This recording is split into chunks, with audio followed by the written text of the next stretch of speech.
Hello, good day mga idol. So, magpapa-PMS tayo ngayong araw. So, pupunta tayo kay 3RVN Autoworks.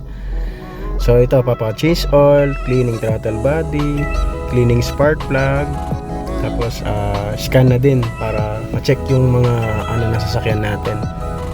So, kita-kits idol, let's go!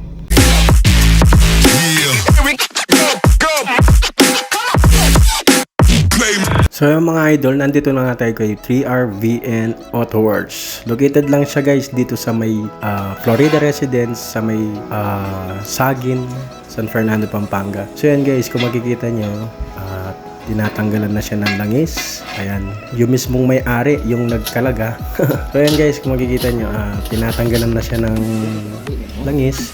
So yun guys, nung natanggal na yung langis, in-advise ako ni may-ari na i-flashing muna yung kasi sobrang dumi na ng langis. Sobrang itim na guys. So in-advise niya ako na i-flashing ko muna ng 3 local na langis, and then after 30 minutes, yan, sisindihan niya sa sakyan.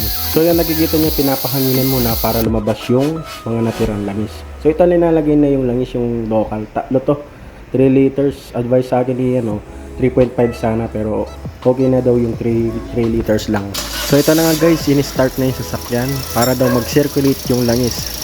Mga 30 minutes lang guys para umikot yung langis sa loob para mawala yung dumi at yung maitim na natira sa makina natin. So yan nga guys, ayan, ng 30 minutes yan naka-on, and then after nun, tinanggal na yung spark plug ng ating sasakyan. So 4 yan guys. Sobrang dumi, sobrang makarbon na yung ng spark plug natin. Kaya nilinis muna bago isinalpak ulit. So ito na nga guys, natanggal na yung spark plug. So nakikita nyo naman, sobrang dumi. Ayan sobrang kalawang na. So lilinisan daw ng mekaniko. Tag-isang tinanggal yan guys. Lahat ng mga spark plug niyan sa loob tinanggal. Sobrang dumi. Kaya medyo nahihiwagahan ako sa sasakyan ko pag wala na siyang hatak. So hindi na siya ganun kahatak. Ayan guys, nilinis na. So iisa-isayin nila yan hanggang malinis talaga.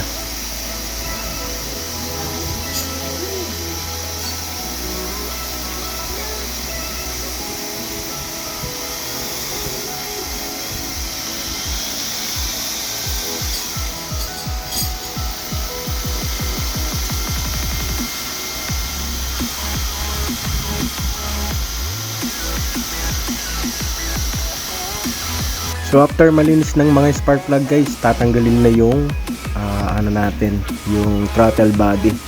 So yan, binabaklas na yung throttle body hanggang sa matanggal yan. Maraming tatanggalin guys, yan ang nakikita nyo, ang daming tinatanggal dyan. Kaya dapat marunong yung magbabaklas nyan. Pag hindi marunong guys, hindi na alam kung paano ibabalik yan. So ito na nga yung throttle body natin. So kung nakikita nyo guys, ang daming carbon sa loob. Ayan ayan, sobra. Kaya medyo hindi ko na maramdaman yung hatak ng sasakyan. So in-sprayan lang yan guys ng mga carb cleaner, yan, mga throttle body cleaner. So mura lang naman yan. Kung gusto nyo mag DIY, pwede rin naman.